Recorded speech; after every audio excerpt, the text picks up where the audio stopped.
Bonjour, c'est Claire-Lise.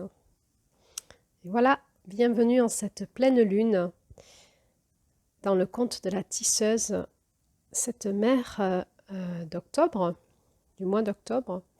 Ce conte est issu d'un livre amérindien qui s'appelle Les 13 mères originelles, qui a été écrit par une femme amérindienne qui s'appelle Jamie Sams. Et dans ce conte, chaque mois, dans ce livre, chaque mois est relié à un conte qui nous parle des énergies du mois, de l'année, et qui relie les énergies de ce mois, la Lune, le cosmos, la Terre et nous là-dedans dans notre processus d'évolution sur Terre. Alors ce conte d'octobre s'appelle La tisseuse et il a un sous-titre Grand-mère araignée est descendue dans la grotte. On sent que dans ce mois d'octobre, il y a quelque chose qui nous appelle à descendre vraiment dans nos profondeurs, à l'intérieur de nous, de l'autre côté, dans le noir profond, pour aller y trouver quelque chose.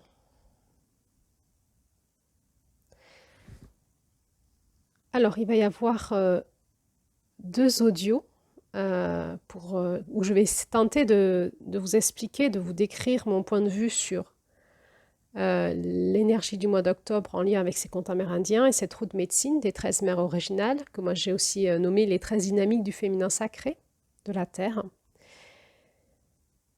Et ensuite, il y aura une autre audio qui parlera des blessures qui peuvent se réactiver en nous avec l'énergie d'octobre, ou chercher, tenter à se guérir, à se transmuter pour se convertir en force. Et puis, je vous parlerai aussi dans une autre audio de l'ombre de cette lune, c'est-à-dire si ces qualités sont converties en lumière inversée, en défaut, qu'est-ce que ça donne la puissance de la tisseuse en ombre. Et puis, il y aura d'autres audios qui viendront un petit peu appuyer certains enseignements de ce conte ou de cette énergie du mois d'octobre. Et je finirai par les audios, le ou les audios sur le couple en lien avec l'énergie de ce mois d'octobre. Alors, dans cet audio, je vais vous parler, vous introduire rapidement l'énergie en général de ce conte et aussi en lien avec la roue de médecine, cette roue de médecine.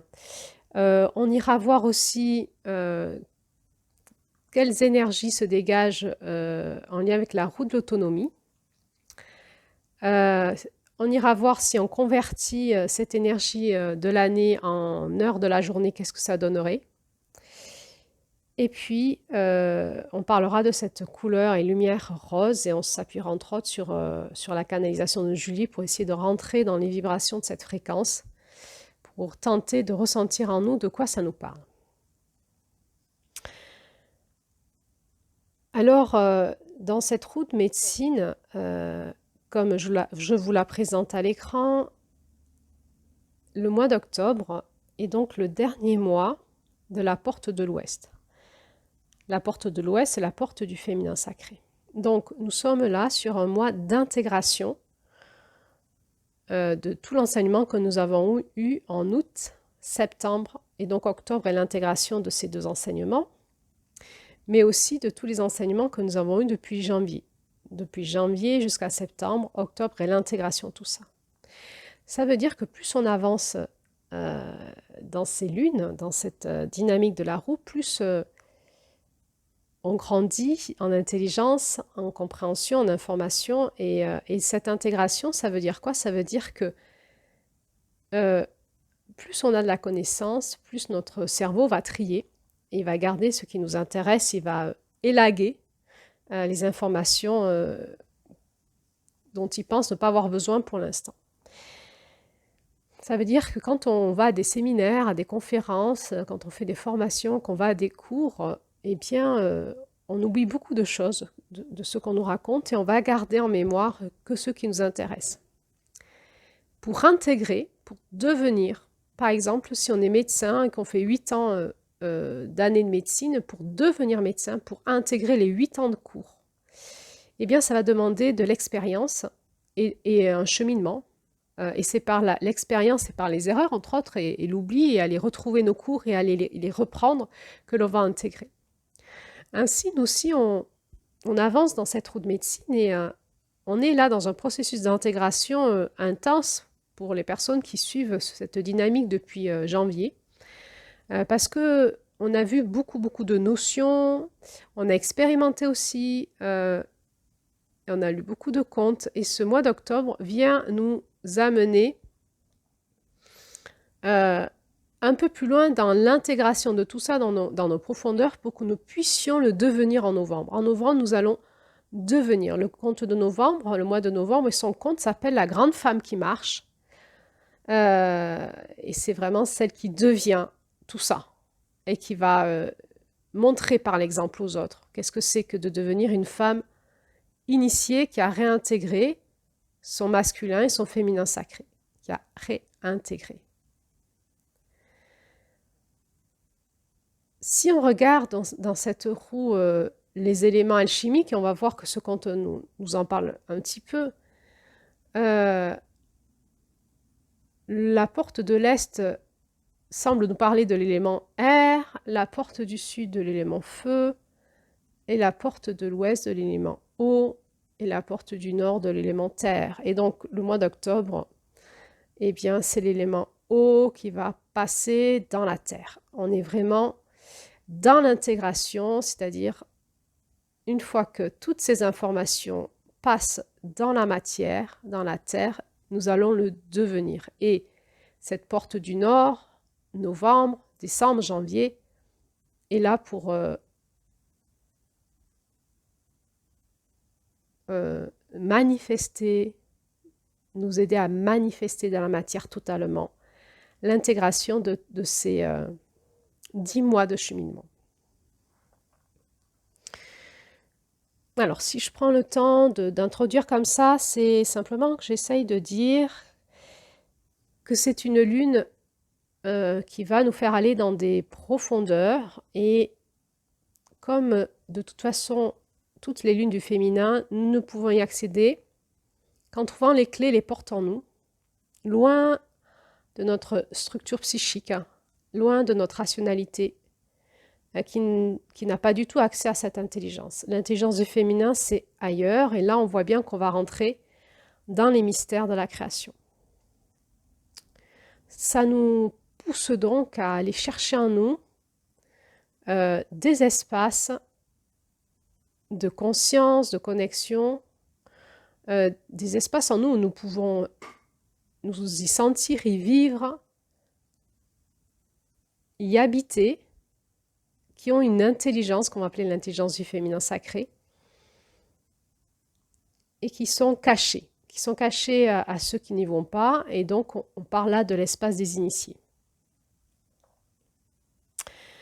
Le mois d'octobre va donc parler à plusieurs niveaux, et on peut lire le conte et l'étudier sur ces plusieurs niveaux, mais va proposer aux personnes initiées ou qui veulent s'initier à rentrer dans le mystère de l'utérus et de la création de l'intangible dans la matière. On est vraiment dans ce mois où le féminin sacré s'incarne sur Terre. Ce n'est plus du blabla, ce n'est plus un mystère, c'est quelque chose que l'on va ressentir en tant que femme, et aussi les hommes, en côtoyant les femmes, ou en cherchant ce féminin en eux, vont aussi le découvrir. Et bien sûr qu'on a besoin que les hommes fassent ce chemin, parce que dès qu'on peut vibrer dans le féminin sacré avec un homme, eh bien, il y a une évidence qui se passe pour la suite du chemin. Et probablement que ce passage que nous sommes en train de faire actuellement dans notre société, et dans les couples, et dans la sexualité, mais aussi dans tout ce qui est en lien avec la médecine, et aussi en lien avec comment organiser et gérer notre société, nos entreprises, notre argent, est en lien avec remettre du féminin dans une société qui a été trop masculine. Et ça passera par les femmes, mais aussi par les hommes, qui auront déployé leur féminin, cet équilibre masculin-féminin. Et un homme qui déploie son féminin dans son masculin est un homme d'une grande puissance.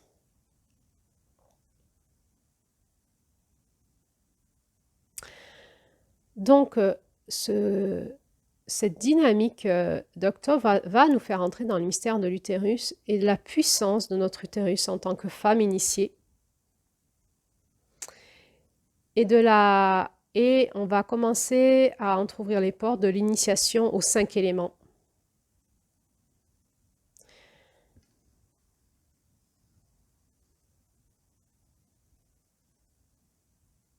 La tisseuse nous met en lien avec le grand mystère et les personnes qui ont la puissance de la tisseuse dans l'intangible sont des personnes qui ont un pouvoir d'action énorme dans la matière, donc ce sont des guérisseurs et des guérisseuses qui travaillent dans le monde de la vibration, dans le monde de l'énergétique et qui ont un impact fort dans la matière. Et pour les non-initiés, ça peut être fascinant ou on peut parler de miracles en fait.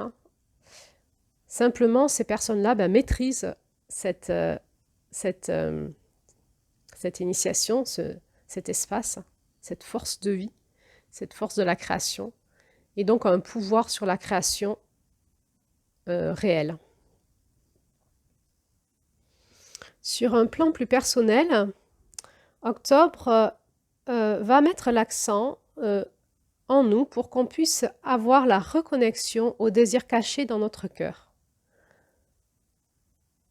Et qu'on puisse aller trouver au fin fond de notre âme les désirs, les rêves profonds de notre âme.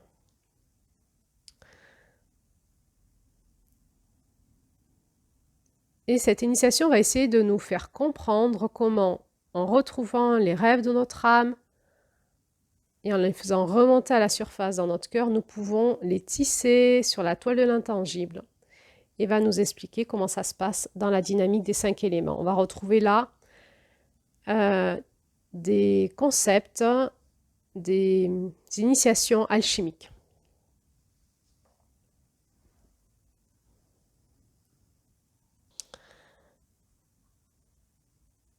Dans cette roue de médecine, Octobre est en lien avec Avril. Vous voyez, son axe de force, c'est Avril. Et donc, on va utiliser la puissance d'Avril pour nous ramener au centre, pour nous rééquilibrer dans notre centre. De la même manière qu'Octobre est l'intégration d'août-septembre, Avril était l'intégration de février-mars. Et déjà, en février, on nous parlait de la dynamique de la géométrie sacrée de l'eau qui se cristallise dans l'air en forme de neige et qui vient fondre pour amener dans la terre cette onde de forme pour que la terre soit informée des désirs des humains et puisse les manifester dans la matière. Eh bien, on y est. En octobre, ça se passe réellement, on y est. Le féminin va récupérer cette information de l'eau, c'est-à-dire qu'il y a eu l'air, le feu qui a réinformé l'eau, et l'eau vient amener cette information dans la Terre, cette programmation vibratoire et électromagnétique dans la Terre pour que la Terre, l'élémentaire, je parle de l'élémentaire, pour que l'élémentaire puisse, dans le mystère de ces 5 forces avec le grand mystère, puisse le faire passer dans la matière en réalité tangible. Et puis on voit dans ce conte qu'en même temps, c'est l'espace où de nouveau la neige revient et où nos désirs cachés dans notre cœur vont se recristalliser en neige pour aller fondre au printemps et que tout ça puisse passer dans la matière l'automne prochain. Donc, on est vraiment en train de dialoguer avec notre masculin d'avril. À la fois, on est en train de le faire passer dans la matière, avril de l'année dernière, enfin de cette année plutôt, et on est en train de réinformer avril de l'année prochaine. Et on peut dire qu'à ce niveau-là, peut-être que nous pouvons comprendre que nous avons une grande responsabilité dans le futur de notre vie. quelque part, notre lendemain sera les résultats des décisions qu'on aura prises aujourd'hui. Et simplement, peut-être que le mois d'octobre nous propose de ralentir et d'apprendre à prendre nos décisions et à créer notre vie plus en lien avec nos profondeurs, les profondeurs de notre âme et de notre cœur. Alors le mois d'octobre, qui est cette lune qui vient nous amener sa puissance, qui se met au service de la tisseuse, c'est celle qui voit loin, celle qui voit loin. Peut-être que vous vous rappelez, elle était voyante, elle était prophétesse, elle était visionnaire, elle maîtrisait le monde des rêves, elle avait la capacité de faire des voyages hors du corps, des voyages astrales, elle avait la capacité de voyager dans le cosmos et de se reconnecter au-delà de la porte d'or à la source d'amour et de réinformer l'âme de toutes ces informations au-delà de la dualité de ce monde de l'amour, de ce monde de l'intangible, de très haute fréquence, de ce monde de lumière pure, pour, à travers la maîtrise de ces dynamiques, pouvoir ramener à travers l'âme dans la matière, sur Terre, une dynamique plus en lien avec les âmes guéries et l'amour manifesté sur la planète Terre. Nous en sommes donc là, nous sommes en train de travailler en ce mois d'octobre avec la puissance et la force de notre masculin, d'avril, la puissance de notre âme et de notre guérisseuse, et on verra que dans ce conte, il y a des similitudes, on les voit dans les histoires, en fait, des similitudes avec celle qui voit loin. Alors sans surprise, et il y aura encore aucune surprise dans les prochaines lunes du féminin, le masculin est très présent, et je le redis, de ce que j'en comprends, il n'y a pas de féminin dans la matière, manifesté dans la matière, sans masculin. C'est le masculin qui permet au féminin de se manifester dans la matière et l'un ne va pas sans l'autre. Ils tissent, ils co-créent en permanence ensemble et ce conte nous présente ce masculin d'octobre comme une première fonction qui est le gardien de l'apprentissage. On y reviendra, mais en introduction, qu'est-ce que je peux dire sur cette notion d'apprentissage en octobre? Eh bien, en octobre, c'est le mois où notre enfant, on se rappelle qu'on a provoqué une mort-renaissance en août et une nouvelle naissance, un petit bébé qui a essayé de naître et de grandir en septembre. Et en octobre, symboliquement, cette partie de nous qui renaît est en train de grandir et on passe dans le monde de la petite enfance en nous-mêmes. C'est-à-dire que ce nouveau moi qui renaît à plus d'amour, plus de vie, plus de conscience, plus de responsabilité, va avoir besoin d'être rééduqué. Et en octobre, et on le reverra aussi en novembre, nous allons avoir avec nous une attitude très ferme pour ne pas retomber dans les anciens chemins qui nous ont amenés à la souffrance, dans les anciens travers dus à nos blessures. Et avec tout ce que nous avons lâché depuis août, et dans ce nouveau mois qui ressurgit et qui grandit, eh bien, notre masculin va veiller à ce que cet enfant intérieur de ce nouveau moi grandisse bien dans les fréquences de la vie et de l'amour qui est celle de notre Oranda, de notre éternelle flamme d'amour. Alors, je vous ferai un audio spécialement là-dessus. La deuxième spécificité de notre masculin va être le gardien de l'engagement dans la décision et les actes. Et je vais vous relire une phrase de ce conte. Mettre au monde nos rêves s'accomplit toujours par le désir de créer, avec la décision de créer et l'engagement dans les actes nécessaires en utilisant le courant de la force de vie afin de nous donner naissance aux rêves dans le monde tangible. On voit que ce masculin de ce féminin d'octobre, il est très présent dans la notion de s'engager, de décider et de mettre les actes nécessaires pour faire passer dans la matière. Donc encore une fois, quand on est dans l'île du féminin, on va beaucoup solliciter le masculin qu'on a guéri, éveillé au printemps et qui va venir nous aider à l'automne dans notre féminin à installer dans la matière notre puissance de vie et d'amour. On va voir aussi, donc, il y a un troisième axe de notre masculin qui est présenté dans ce conte de la tisseuse. On pourrait le nommer le gardien des principes de la création et de la destruction. Et on va revoir là quelque chose qu'on avait vu tout de suite en août. Le féminin va d'abord utiliser son masculin pour détruire ce qui n'est pas de la vie et de l'amour, en permanence, en permanence, en permanence, en permanence, en permanence. Et veiller à bien construire et créer de la vie et de l'amour. Ce qui passe dans la matière doit être de la vie et de l'amour.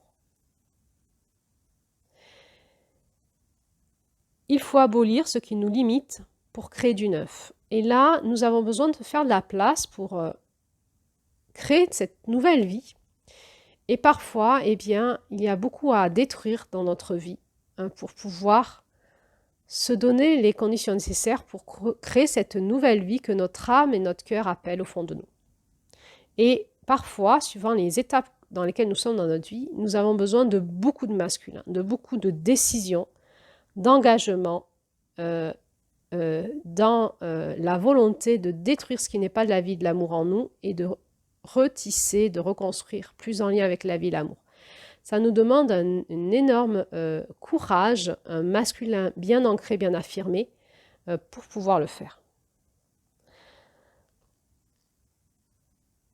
Dans ce conte, il nous est dit, c'est pas dans ce conte, je crois que c'est dans la poésie qu'il y a juste avant le conte, dans le livre, il nous est dit, Mère, tes secrets de création m'ont appris qu'en détruire les chaînes qui m'attachaient et réprimer l'expression de ma joie.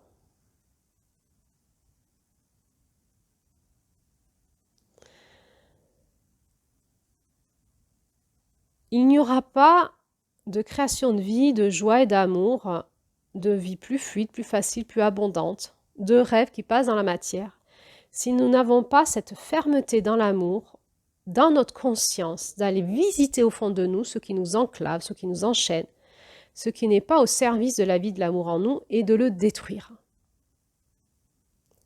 Sinon, on reste bloqué. On reste bloqué, ou peut-être en août, peut-être en septembre, peut-être en début octobre. Et ça nous demande à la fois beaucoup de fermeté avec nous-mêmes et beaucoup d'amour et de compassion dans la difficulté que ça peut générer et aussi dans le timing. Parfois, le fait de devoir détruire pourra se faire peut-être, j'ai envie de dire, de manière radicale, comme une onde de forme qui passe, comme un éclair, comme quelque chose qui passe et qui détruit brutalement. Et parfois, ça se fera sur plusieurs mois, avec beaucoup plus de douceur, toujours dans une même intelligence qui est de respecter l'équilibre de la vie de l'amour en nous et avec notre écosystème, c'est-à-dire aussi en lien avec les autres, de manière à ce que ça soit le plus juste pour tout le monde. Pour pouvoir faire cela, eh bien, nous devons être reliés à notre cœur, parce que détruire par le mental, par des illusions du mental, par des croyances, par de la manipulation de quelqu'un qui nous manipule, serait une catastrophe. Si nous enclenchons un processus de destruction, eh bien, il faut qu'il soit validé par notre cœur profond et donc par l'amour qui est en nous. Et ça nous demande une capacité d'aller se relier au centre de nous-mêmes et dans cet espace de non-dualité, dans ce féminin sacré qui est la porte de septembre, en lien avec son masculin qui est la porte de Mars, d'aller dépasser les espaces de dualité, de conflit, de combat pour pouvoir mener à bien des décisions qui sont en lien avec la justice divine. Aussi, on peut dire qu'en général, quand même, la posture du féminin sacré de la porte de l'Ouest, jusque dans cette lune d'octobre, c'est la dynamique qu'on met en mort le vieux moi et on soutient le tissage du nouveau moi. dans le soi, dans l'oranda, dans la flamme de l'éternel amour, et on encourage ce passage. C'est vraiment une dynamique de passage.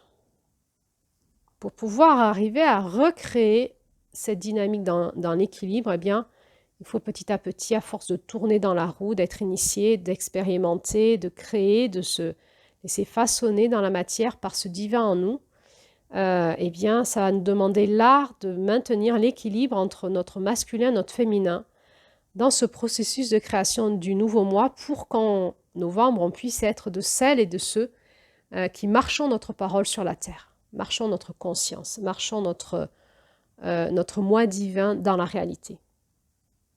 Alors dans le conte, la poésie qu'il y a avant ce conte, et je vais vous la lire parce que je vous en parle, c'est vrai qu'elle est très belle, j'en parlais dernièrement avec une personne qui lit aussi les contes et qui est très, très inspirée par cette poésie, et c'est vrai qu'elle est magnifique, je vais vous la lire. Dans cette poésie, il est dit à un moment, « Tu m'as enseigné à accoucher pour mettre au monde mes visions intérieures. » Donc là, on est vraiment dans le féminin. En libérant comme des flèches d'argent qui vont attisser le feu de la création. Et là, on est dans le masculin. Les flèches d'argent et le feu de la création, peut-être que ça vous rappelle le conte d'Avril. Il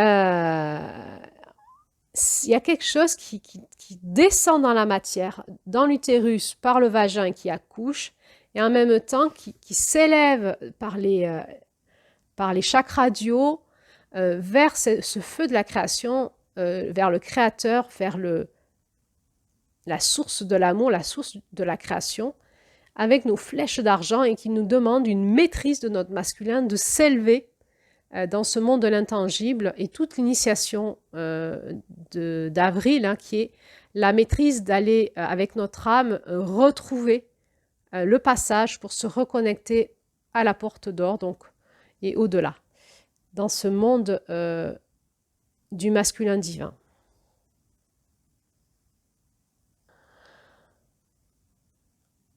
Là, il y a quelque chose qui nous parle de la maîtrise de nos corps subtils, de nos corps subtils et de notre capacité à partir dans le monde de l'intangible avec notre masculin et d'avoir la maîtrise de ces espaces-là. Ce sont des espaces où on s'initie. C'est accessible à tout le monde petit à petit. C'est pas pour les autres. Ça nous demande à chacun simplement de nous reconnecter à notre âme et petit à petit de rentrer dans le monde de notre âme, dans ses blessures, d'en comprendre comment ça fonctionne et si on le veut, de s'initier pour pouvoir en reprendre la maîtrise, c'est-à-dire être maître dans le royaume de notre âme. Et je vous renvoie aux audios d'Avril là-dessus. Dans l'énergie d'octobre, on va donc s'enfoncer dans un monde initiatique encore plus obscur, occulte que ceux d'avant, qui est le monde de la création des différents plans de conscience en lien avec les 5 éléments. C'est peut-être aussi une grosse partie du monde alchimique, donc on ne va pas en parler plus que ça, puisque c'est une initiation, on ne peut pas beaucoup en parler. En tout cas, il y a une partie du conte qui essaye de nous en parler.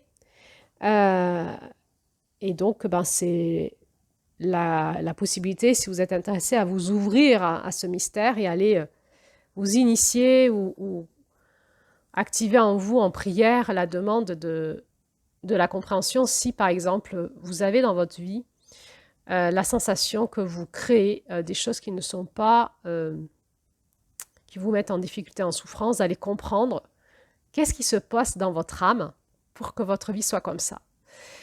Si je fais une grande synthèse de ça, c'est ça en fait. C'est-à-dire, on est en train d'apprendre qu'est-ce qui se passe dans mon âme pour que ma vie soit créée comme ça. Tout simplement. Qu'est-ce qui se passe dans mon âme pour que je vive ça sur Terre? Qu'est-ce qui se passe dans mon âme pour que j'ai telle maladie? Qu'est-ce qui se passe dans mon âme pour que j'ai tel style de relation, tel style de drame, tel style de répétition?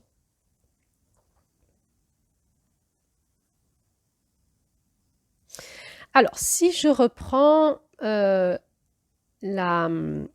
le parallèle avec l'horloge d'une journée, et je vous invite à peut-être écouter la dernière audio que j'ai fait sur l'appel de notre âme, où je comparais les heures de la journée en lien avec le soleil et les heures de l'année en lien avec la lune.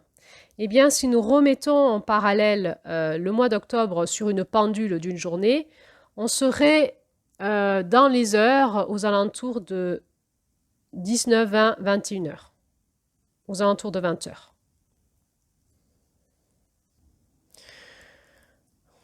Et en plus, donc, on est en automne. Alors, à 20 heures en automne, eh bien, il fait nuit, il fait froid, et on va s'enfoncer de plus en plus dans la nuit de cette année. De cette année, on va rentrer dans la nuit. Donc, on est au crépuscule ou au démarrage de la nuit. On est à la fin de l'ouest. Le soleil s'est couché et va démarrer la nuit ou est en train de démarrer la nuit, le monde de la nuit. On est vraiment dans ce passage, cette fin de passage.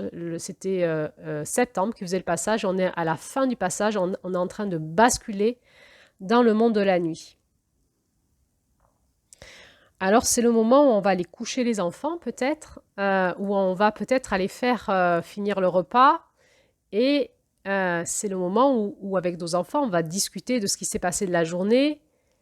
Et c'est un moment privilégié où il va commencer à avoir l'ambiance du ralentissement, des ondes cérébrales, de l'activité physique.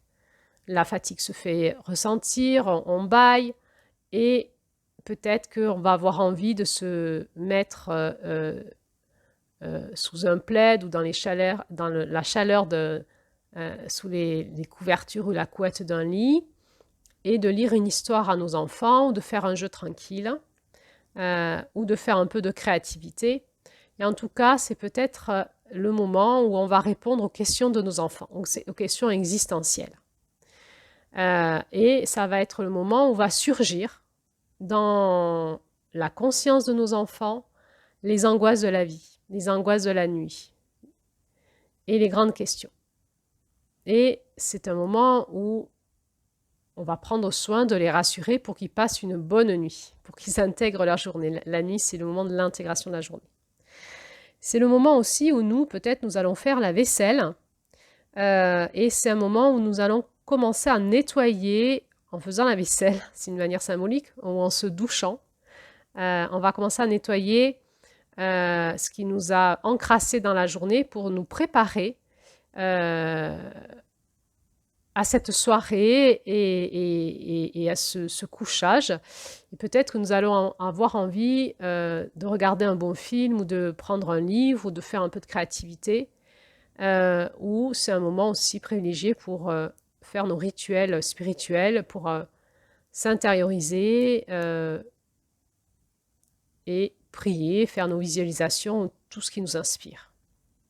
Pourquoi ce moment de la soirée est un moment privilégié? Eh bien, tout simplement parce que notre cerveau va ralentir ses ondes cérébrales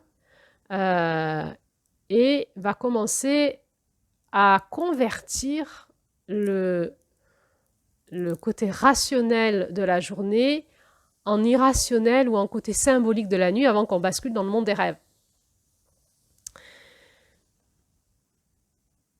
On a à ce moment-là beaucoup plus accès aux symboles, aux perceptions, aux émotions. C'est ce qu'on appelle le cerveau limbique, le cerveau émotionnel, qui, lui, a un langage beaucoup plus imagé, symbolique, que le rationnel.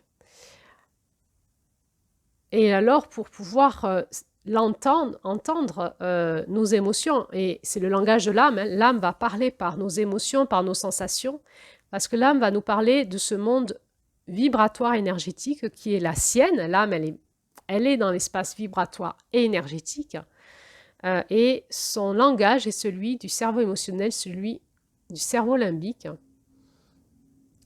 C'est un langage symbolique, c'est une intelligence symbolique.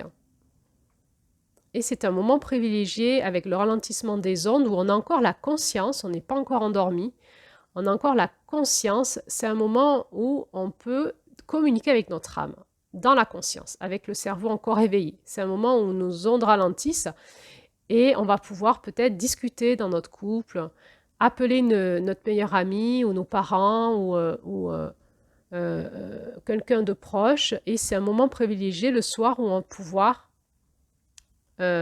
parler le langage des émotions, du cœur, de la reliance et se relier les uns et les autres dans une dynamique plus affective, plus émotionnelle, plus de celle du monde de l'âme et moins dynamique et réactive comme on peut l'être dans la journée quand on est beaucoup plus activé dans notre néocortex, dans le monde du mental.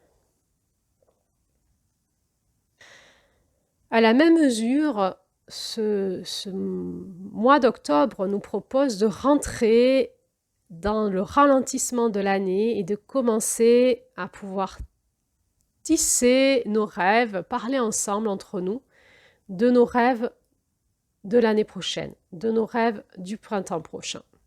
On va pouvoir commencer à parler de notre année, comme si on parlait de notre journée, de dire, ben voilà, cette année on a fait ça, on en est là, on se prépare pour l'hiver, et l'année prochaine, on aurait peut-être envie, on commence à avoir des visions, des élans, des envies, un élan de vie qui s'éveille en nous en se disant, l'année prochaine, j'aurais bien envie de faire ça. Et ce moment privilégié aussi où nous allons pouvoir parler les uns les autres, nous rencontrer et peut-être avoir envie de co-créer ensemble. L'année prochaine, j'aimerais bien, ou dans un avenir proche, ou à moyen terme, ou à long terme, j'aimerais bien faire ça, ou ça avec toi, ou avec ce type de personne.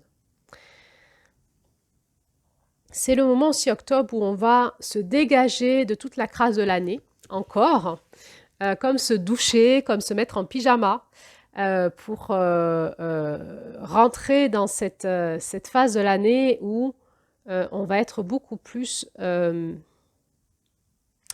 lien avec un espace plus spirituel, donc plus connecté vraiment à la réalité de la vie de l'amour et moins dans l'action et le faire.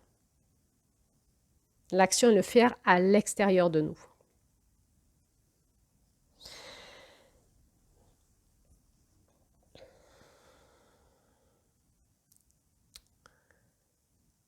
Si on regarde notre roue, peut-être qu'on peut se dire, ok, il y a 4 axes de force, nord-sud, est-ouest. Et donc, c'est les axes de force principaux, quoi.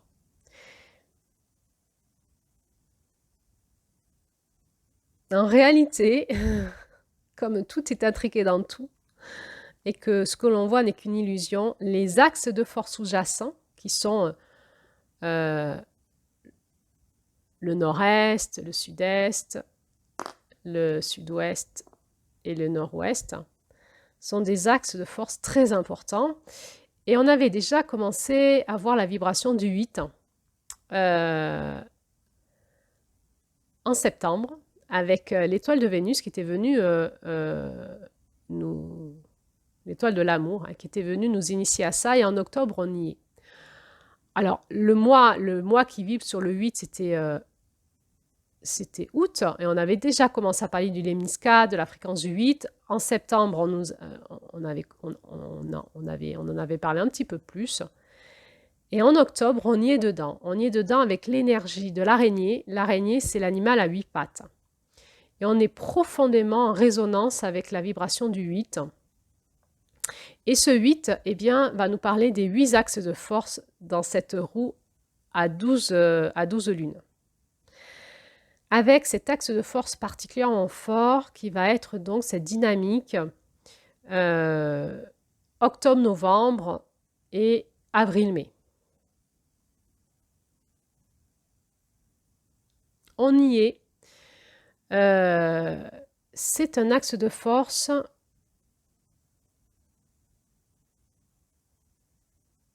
où nous allons pouvoir accueillir ce monde de l'intangible tellement mystérieux et grand et le manifester dans la matière. Donc c'est vraiment notre axe de force qui nous donne notre pouvoir personnel dans la matière et dans notre vie, dans ce que nous allons impacter dans notre vie, autour de nous et dans ce monde.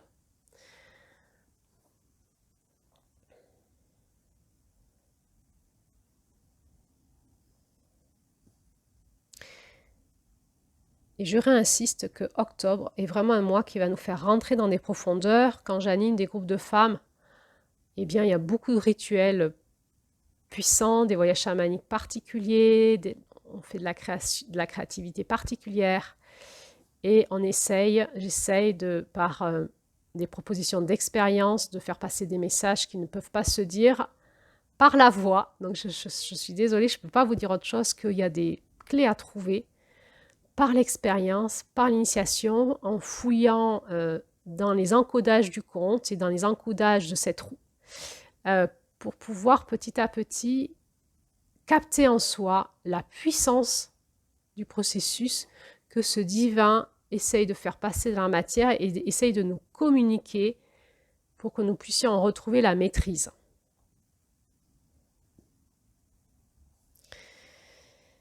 Alors, on se souvient peut-être que si on regarde tout ça dans la dynamique de la roue de l'autonomie, on se souvient que l'Est correspondait à l'état de dépendance, le Sud à l'état de contre-dépendance et l'Ouest à l'état d'indépendance. Eh bien, nous sommes en train d'intégrer l'indépendance avant de passer au Nord à l'interdépendance, c'est-à-dire la co-création entre personnes initiées. En octobre, eh bien, on est vraiment appelé à les expérimenter par nous-mêmes pour avoir les révélations en nous-mêmes, directement en lien avec le grand mystère et notre âme et notre cœur profond pour pouvoir comprendre comment on maîtrise notre énergie dans la matière, dans ce féminin sacré. Il y a vraiment quelque chose où en individuel, nous avons besoin d'aller chercher, prendre le temps, d'aller fouiller, d'aller chercher, de suivre le chemin de notre âme, de suivre le chemin de notre Oranda, de notre intelligence divine qui est là et qui va nous amener, si on se laisse guider dans les méandres de cet intangible, à notre source et à la source de notre intelligence propre. Et il va y avoir là des activations de reliance avec certaines personnes, certains enseignements, certaines initiations. Et c'est tout la dynamique de la tisseuse, c'est que nous sommes à la fois seuls ou seuls et absolument pas seuls ou seuls. Il faut pouvoir s'engager seul dans cette expérience de soi-soi, c'est-à-dire se faire son propre dogme, sa propre perception, sa propre compréhension par l'expérience. Et en même temps, on est tous interreliés, on n'est jamais seul. Et c'est là où ce monde étrange de l'intangible, qui est le monde de la tisseuse, où on est tous interreliés, va rapidement nous mettre en interconnexion avec d'autres choses qui vont nous accompagner dans notre chemin initiatique personnel et qui va nous faire comprendre qu'en réalité, on n'était pas seul.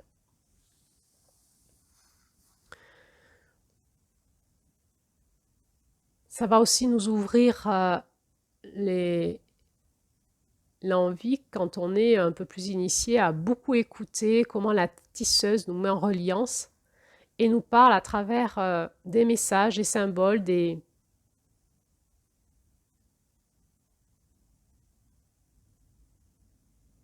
rencontres, et de comprendre finalement que dans cette illusion de séparation dans laquelle nous met le monde du jour, le monde de cette réalité de la lumière du soleil, où on a l'impression que ce qu'on vit le jour éclairé par le soleil est la réalité, et la nuit, tout d'un coup, quand le soleil n'est plus là, on voit d'autres réalités qu'on ne voyait pas. Eh bien, dans cette autre réalité qu'on ne voit pas, eh bien, nous allons prendre conscience que nous sommes absolument pas seuls et tous interreliés, et qu'il y a une autre intelligence qui nous gouverne, qui est plus systémique, qui est plus cosmique, qui est plus dans une espèce de mandala collectif, de danse collective, dans une dynamique d'une temporalité qui est beaucoup plus grande que celle de la journée, même des mois de l'année.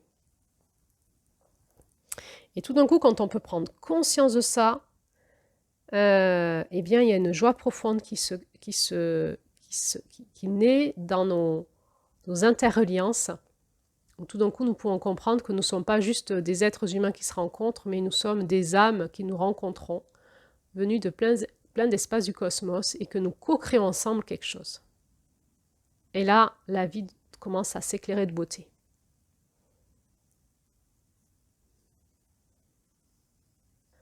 Alors, je vais finir cet audio par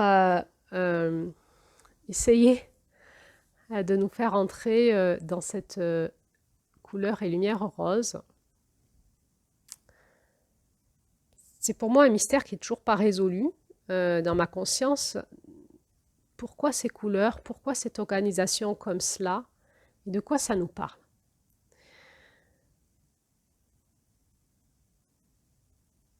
Le seul élément que j'ai eu et que j'ai pu reconvertir en rationalité, parce que j'ai eu plein d'éléments qui me semblent encore trop flous pour pouvoir y mettre des mots dessus, mais il semblerait que dans chaque couleur, il y a une fréquence de lumière blanche et une fréquence de lumière noire. C'est-à-dire que la couleur, elle est et en expansion dans la rayonnance de la lumière et en rétraction. Le problème sur lequel je me bute actuellement, parce que je fais de la recherche, et entre autres je fais de la recherche avec des physiciens, et je questionne, et je m'aperçois que le problème que l'on a dans la science actuelle, en tout cas de là où moi j'en suis, peut-être que vous avez d'autres connaissances et vous pourriez me le dire en commentaire pour m'aider à avancer. Mais les instruments de mesure actuels que l'on a pour mesurer les fréquences de lumière, eh bien, sont des instruments qui se basent sur la dynamique de la lumière blanche. Il semblerait que nous n'avons pas développé la conscience et la connaissance et les instruments qui nous permettraient de capter la lumière noire, qui est dans une dynamique totalement inversée. Et il me semble que dans chaque couleur, la couleur c'est une fréquence qui est passée dans la matière, donc on le voit par rapport à tout un tas de procédés, je dirais comme ça, biochimie complexes et mathématiques, chimiques, etc. Dans la matière, ça donne telle couleur. Donc ça, on pourrait l'étudier avec un physicien. Pourquoi on voit la couleur rose avec la lumière avec l'activation de la lumière blanche, c'est-à-dire la lumière du soleil. Pourquoi on voit telle couleur rose? Et la couleur, c'est la manifestation dans la matière, dans les fréquences du tangible. Dès qu'on repart dans les fréquences électromagnétiques, c'est-à-dire dans les fréquences énergétiques, chaque couleur va avoir une énergie différente. Et quand on repart dans les fréquences vibratoires, chaque couleur va vibrer sur des fréquences vibratoires différentes. Et j'ai mis l'hypothèse que à ce moment-là, la lumière de la couleur, donc la lumière rose, par exemple pour ce mois-ci, a à la fois des fréquences liées à des caractéristiques liées à la lumière blanche et des caractéristiques liées à la lumière noire, c'est-à-dire dans le sens de la rétraction, mais que l'on ne voit pas dans la matière avec nos yeux, mais que l'on pourrait voir avec nos yeux de l'intérieur. Donc quand on étudie et qu'on essaye de rentrer dans la fréquence des couleurs, on essaye de rentrer dans une intelligence mystérieuse, initiatique, pas encore révélée, qui semble être très importante en lien avec le masculin et le féminin de la Terre, qui nous relie aux lunes et au cosmos. Et là, on rentre dans le monde du quantique, de la physique quantique. Donc, la proposition que j'ai chaque mois de vous faire rentrer dans les fréquences de la couleur et lumière rose, et j'ai demandé à Julie de se mettre au travail et d'essayer de canaliser des informations qu'elle nous retransmet en début de mois, eh bien c'est une proposition, si vous le souhaitez, ensemble, d'aller s'immerger dans ces fréquences pour en comprendre quelque chose. Qu'est-ce que ça nous fait en nous, dans notre cœur, dans notre corps, dans notre conscience, si on va s'immerger dans ces fréquences de couleurs?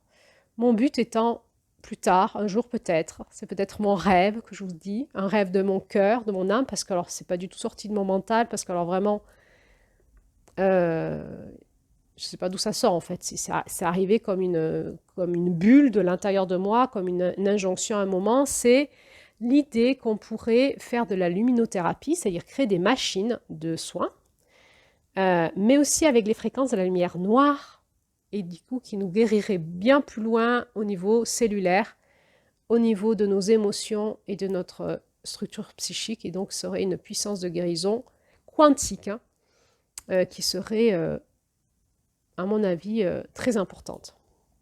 Eh bien, c'est pour ça que j'aime bien l'idée que l'on s'immerge, que l'on aille se baigner dans ces fréquences, de ces couleurs, de ces lumières, de sentir ce que ça fait dans notre corps, dans notre cœur, dans notre cerveau, dans nos cellules, dans notre ADN, et comment ces fréquences viennent nous réinformer en lien avec l'univers et en lien aussi avec l'intelligence de la Terre.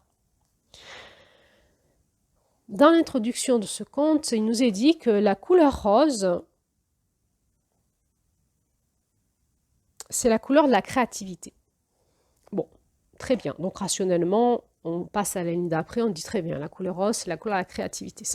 Simplement, quand on rentre dans le questionnement intérieur, mais pourquoi diantre, pourquoi le rose serait la couleur de la créativité? Eh bien, on va essayer de regarder avec cet œil intérieur. La dynamique, c'est comme si notre œil intérieur pouvait voir la dynamique de la lumière noire du rose. Et on va essayer d'écouter ce que nous dit Julie, puisqu'elle nous parle un petit peu de ça. Et chacun vous ferez le travail à votre façon, parce que moi, le décodage, pour moi, c'est un exercice difficile de décoder ce que nous dit Julie.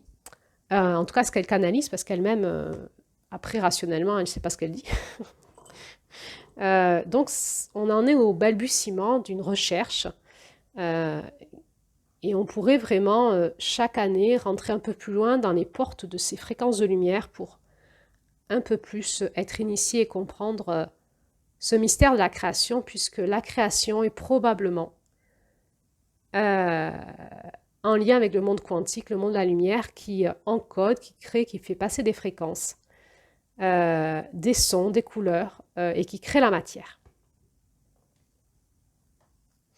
Aussi, quand on essaye de lire cette roue et d'essayer de comprendre comment fonctionne la dynamique de ces couleurs, quelle en est l'intelligence, quelle est la dynamique de cette roue, elle est excessivement complexe, probablement bien plus complexe que je peux le comprendre, et je vous la simplifie pour l'instant, mais on rentre dans le monde de la tisseuse, c'est-à-dire que dans l'intangible, il y a des trames qui sous-tendent la matière, et toute une intelligence qui n'est visible que pour l'œil intérieur est compréhensible que pour la conscience intérieure. Parce que ce que nous voyons qu'avec la lumière blanche, c'est une illusion. Parce qu'il nous manque la vision avec la lumière noire et la réalité serait certainement cette vision lumière blanche et lumière noire confondues qui nous expliquerait comment on est foutu, comment se passe la création. Si vous faites un trajet de conscience, un trajet d'éveil, de développement personnel, de guérison psychologique, et que vous allez voir des thérapeutes, psychologues ou enseignants, etc., praticiens de je ne sais pas quelle technique, méthode, vous connaissez ça. C'est-à-dire que nous partons en séance, en début de séance, par parler de la réalité de notre vie avec la lumière blanche. Il s'est passé ça dans ma vie, j'ai vécu ça, j'en suis là, je me sens comme ça. Et ensuite, dans la séance, nous allons basculer dans ce monde intérieur et aller comprendre qu'est-ce qui fait que dans notre réalité, ça se manifeste comme ça, qu'est-ce qui sous-tend ça dans notre intériorité. Et on peut le faire par la psychologie, par les régressions de conscience et par tout un tas de méthodologies. Moi, j'utilise aussi des méthodes en soins vibratoires ou en soins énergétiques pour aller comprendre ce qui se met en symptôme ou ce qui se met en lumière dans la vie de cette personne, qu'est-ce qui se passe dans son intériorité pour que ça se passe comme ça. Ces deux mondes co-créent ensemble en permanence et c'est vraiment l'espace de la tisseuse. Et cet espace-là, c'est l'espace probablement du quantique et des fréquences de lumière. Et quand nous essayons d'étudier la dynamique des couleurs et des lumières, nous rentrons dans le monde de la tisseuse. C'est pour ça qu'aujourd'hui, je prends le temps de vous expliquer tout ça. Allez, c'est parti pour le texte que Julie a canalisé et nous a lu, et vous le retrouverez sous l'audio. Vous pourrez recopier ce texte puisqu'il il a été retranscrit par écrit dans les commentaires pour que vous puissiez l'utiliser à votre façon. C'est un don que Julie nous fait, c'est un cadeau, donc vous pourrez continuer à vous laisser inspirer par ce texte pour essayer de comprendre quelque chose. Alors, la lumière rose est ce qui soutient l'espace lunaire et fait le lien avec l'intraterre.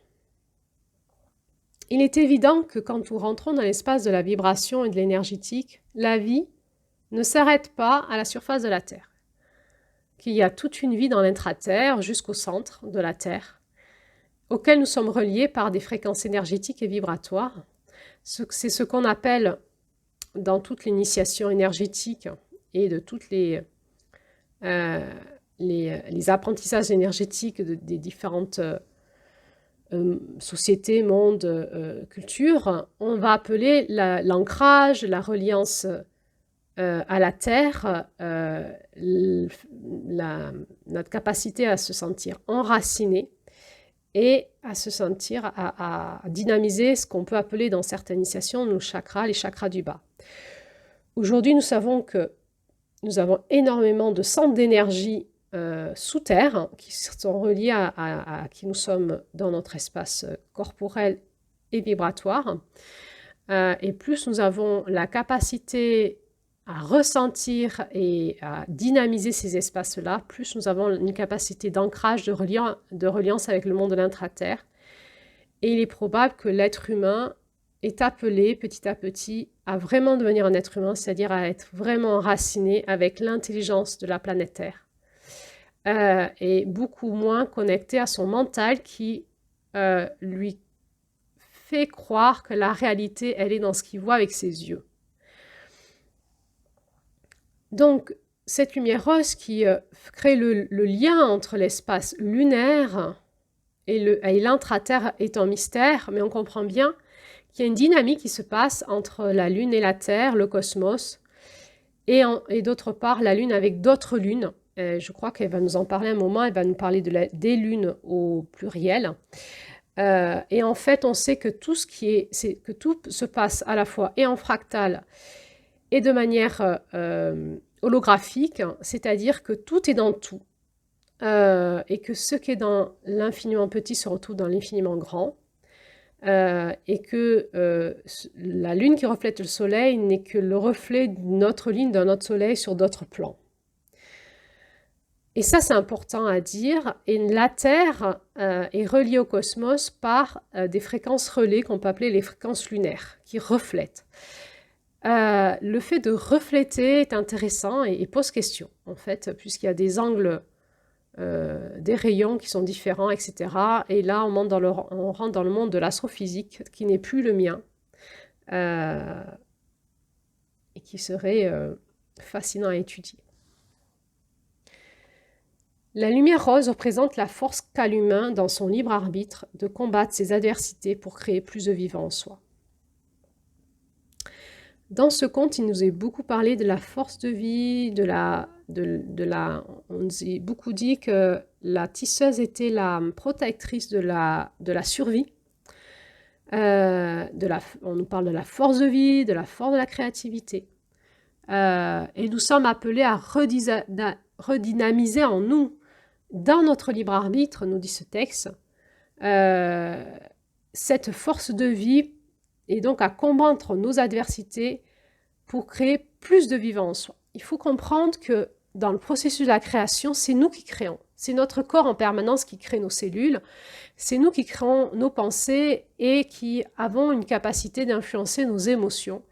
Et plus on va reprendre la maîtrise de notre corps physique, émotionnel et vibratoire, plus nous allons comprendre que notre être est comme un instrument de musique et que nous avons la capacité de jouer la musique que nous voulons, c'est-à-dire on peut jouer la musique de l'amour et du vivant ou de la mort et de la haine, du souci, de la peur, etc.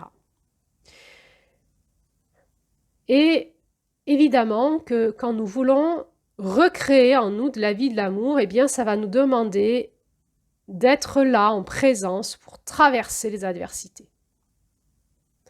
Comme un fil de soie qui traverse les espaces pour se relier à la vie, qui pulse du cœur vers les autres organes. Cette couleur et lumière rose nous parle de cette vie intérieure qu'on a dans notre corps et de toute cette médecine énergétique qu'il y a entre les organes. Ça nous rappelle peut-être un petit peu la médecine chinoise ou d'Inde, qui nous parle des points d'acupuncture, des méridiens, des nadis, des chakras, etc. Toute cette dynamique intérieure que nous apprenons, d'autre part, avec toutes ces médecines, à entretenir, à redynamiser, à guérir, et ça marche. Donc on sait que cette médecine est une vraie médecine, c'est la médecine énergétique. Et la lumière rose est en train de nous dire il y a quelque chose qui se tisse en permanence entre votre cœur et vos organes, entre la lune et l'intraterre, entre vous et l'intraterre, vous et la lune, vous et le cosmos, etc. Tout se tisse en permanence, comme un fil de soie qui traverse les espaces. La lumière rose s'apparente à une pulsation. Ça me fait vraiment penser à une lumière qui scintille au cœur, à la pulsation des cellules, à la pulsation des organes, un oscillement aux tissus musculaires qui peuvent s'expanser. On n'est pas dans la dimension osseuse, on est plus dans la dimension musculaire, hein, le rose. Le muscle du tissu du cœur et de tous ces muscles striés qui sont roses, rouge-rose, et qui peuvent s'expanser. C'est-à-dire qu'il y a une dynamique de souplesse et c'est ce qu'on appelle la fonctionnalité. Il y a la structure qui ne bougera pas et la fonctionnalité. La structure, elle nous relie plus au masculin, c'est-à-dire à la sécurité, à la force de l'ancrage, et puis la fonctionnalité va nous ramener plus à la vie, au plaisir, à la jouissance. La couleur rose, reliance du ciel sur la terre en soi. Reliance du ciel sur la terre en soi. Et le passage vers la passion envers soi. Avec le fil de l'amour pour notre humanité. Quand nous sommes reliés au-delà de la porte d'or et que nous ramenons cette fréquence, cette vibration dans notre corps, sur la terre, eh bien, à un moment, on va parler de l'amour de soi. Mais l'amour de soi, il n'est pas égoïste, égocentrique, narcissique. Il est vraiment dans ce fil d'amour que nous pouvons reconnecter en nous et redynamiser en nous. Et nous allons le vivre, le ressentir. Et nous allons vivre cette passion pour nous et pour notre humanité. C'est vraiment retrouver en nous, dans cette couleur rose, cette fréquence de l'amour inconditionnel pour nous et pour l'humanité. Parce que nous avons un destin en tant qu'être humain qui est vraiment de faire passer le ciel sur la terre dans la matière à travers nos corps. Et c'est vraiment la médecine de la tisseuse. La médecine de la tisseuse, elle a été créée pour que les êtres humains puissent faire passer sur terre toute la dynamique du ciel à travers eux, dans la matière, dans une grande chorégraphie que nous jouerions tous ensemble. Et pour cela, donc, nous devons combattre nos adversités pour créer le vivant en nous. Cette couleur rose, donc, reliance du ciel sur terre en soi, et l'apprentissage qui apprend le tissage comme la lune tisse avec les lunes et avec les astres, avec la terre et les hommes, les femmes et les êtres vivants. L'apprentissage, apprendre à tisser, comme la lune tisse entre les lunes, avec les astres, avec la terre, les hommes, les femmes et les êtres vivants. Donc on voit bien que là on rentre dans un monde de l'initiation et qui nous demande un œil éclairé de l'intérieur pour comprendre ce monde énergétique et vibratoire qui nous expanse vers l'extérieur et qui va nous expanser dans le cosmos, dans l'intelligence du cosmos. La couleur rose intègre la vie dans le processus de mort et dans la temporalité. Et donc, les lois de la Terre, de l'incarnation, nous font rentrer dans ce corps de chair, avec cette chair rose. Et ce corps de chair a une temporalité et est soumis au processus de la mort. Et donc cette couleur rose, cette tisseuse, est tissée c'est comme des programmes, des règles de jeu, des règles de vie, des lois. Et dans cette dynamique de la vie sur Terre a été prévue la temporalité et la mort. Et donc cette fréquence rose nous fait rentrer aussi là-dedans. La couleur rose compatissante, abondante, s'appuie encore et encore sur la grâce, avec une tendre persévérance et une révérence. On rentre vraiment là dans cette dynamique complexe et alchimique du masculin et du féminin, dans quelque chose qui vient de manière très masculine nous ramener dans la conscience du ciel sur la terre et de notre responsabilité à dépasser nos adversités et à créer dans un processus entre nous, dans un processus qui nous ramène à une temporalité et un processus de mort aussi, la vie avec la mort. Et donc, on rentre là dans l'exigence d'être un être humain et dans cette fonction d'être un être humain qui est d'une grande exigence de maîtrise de soi et en même temps avec ce féminin compatissant, abondant. On va rentrer dans la notion de l'abondance qui s'appuie encore et encore sur la grâce. La grâce, c'est la capacité à dire j'y arrive pas, c'est plus dur, c'est trop dur, c'est plus fort que moi. Je fais reset, j'ai mal tissé, j'ai mal compris, j'ai mal agi. Je demande grâce. Et la grâce qui en permanence nous ramène dans les fréquences de l'amour pur, de la source. Et donc j'essaye de tisser, et quand j'y arrive pas, je demande la grâce et je repars à zéro dans cette dynamique de l'amour pur. Avec une tendre persévérance, essaye encore de créer, essaye encore de tisser, et une révérence. Et on peut entendre là-dedans toute la puissance de l'honneur qui est porté à l'humanité, à l'être humain. C'est comme si l'univers entier avait conscience que d'être un être humain, c'était difficile et c'était honorifique. Toute personne qui rentre dans ce processus de vouloir créer sur Terre de l'amour et de la vie, et de l'intégrer, le devenir, est susceptible de recevoir de l'univers entier une révérence, un honneur.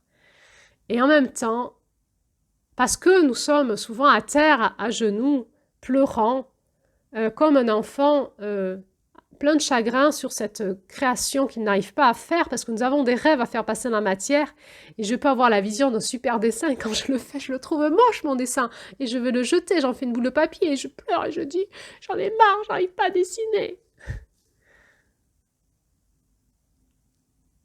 La compassion, et essaye encore, la persévérance, et l'abondance. Avec la grâce, tout est toujours disponible en permanence. Rien n'est figé.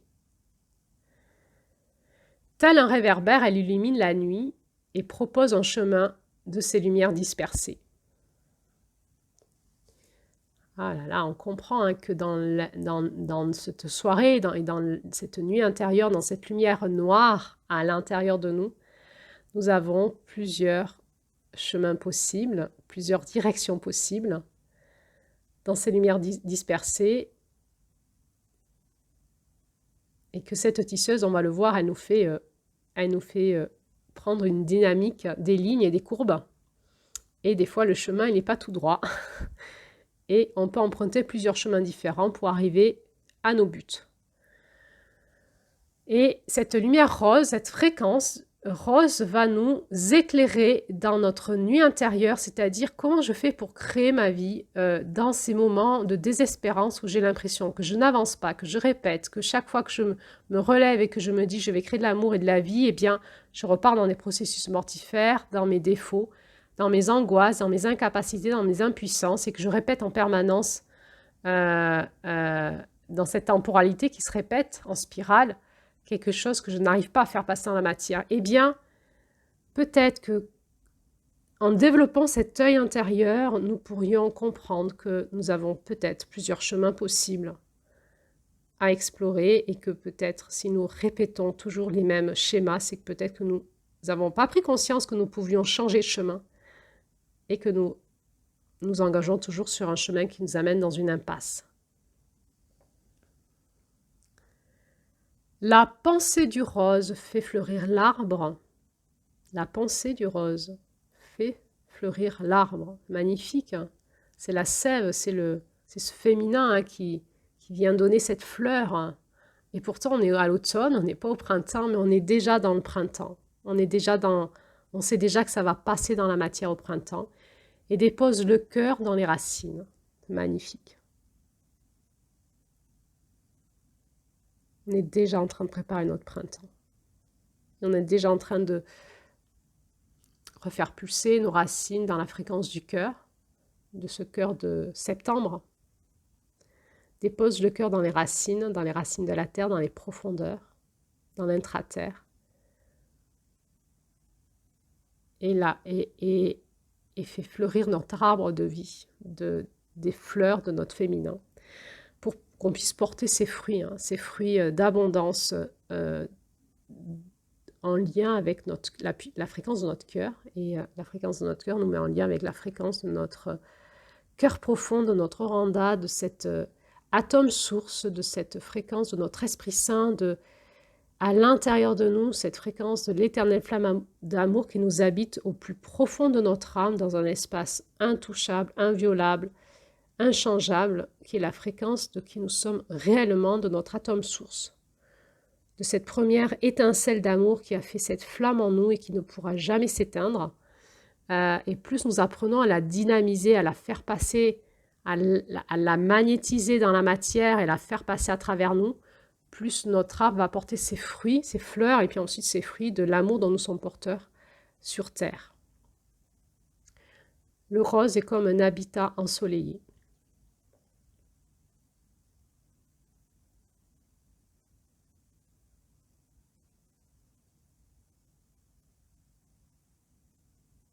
Il y a quelque chose qui nous éclaire de l'intérieur. Ce féminin qui s'éclaire de l'intérieur, ça fait penser à un peu peut-être à la sexualité aussi. Tout d'un coup, ce corps de femme va s'illuminer de cette fréquence de lumière que lui amène cet homme dans l'amour. Le côté où on peut se redynamiser de l'intérieur, dans notre utérus, dans notre vagin, dans notre utérus, dans notre bol de médecine interne, de ces fréquences de l'amour, de la lumière du masculin qui vient féconder et nous éclairer de l'intérieur et amener dans le cœur de nos racines cette belle sève qui va amener ces fruits, ces fleurs et ces fruits qui sont nos pensées, nos émotions, nos idées, notre foi et finalement notre passage à l'acte dans la matière et notre concrétude. Et bien voilà, cette première audio d'analyse touche à sa fin.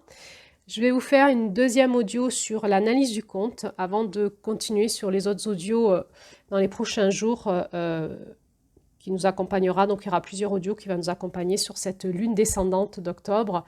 Je vous souhaite donc un bon chemin en vous-même avec cet œil intérieur, hein, celle qui voit loin et celle qui voit loin à l'intérieur de soi, celle qui voit loin à l'extérieur. C'était Avril et la tisseuse nous propose de ramener cette lumière blanche inversée en lumière noire pour avoir cette même vision qui voit loin à l'intérieur de soi.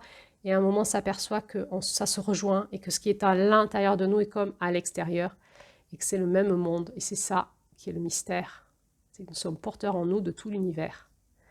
Et nous avons accès à toute la création en allant à l'intérieur de nous.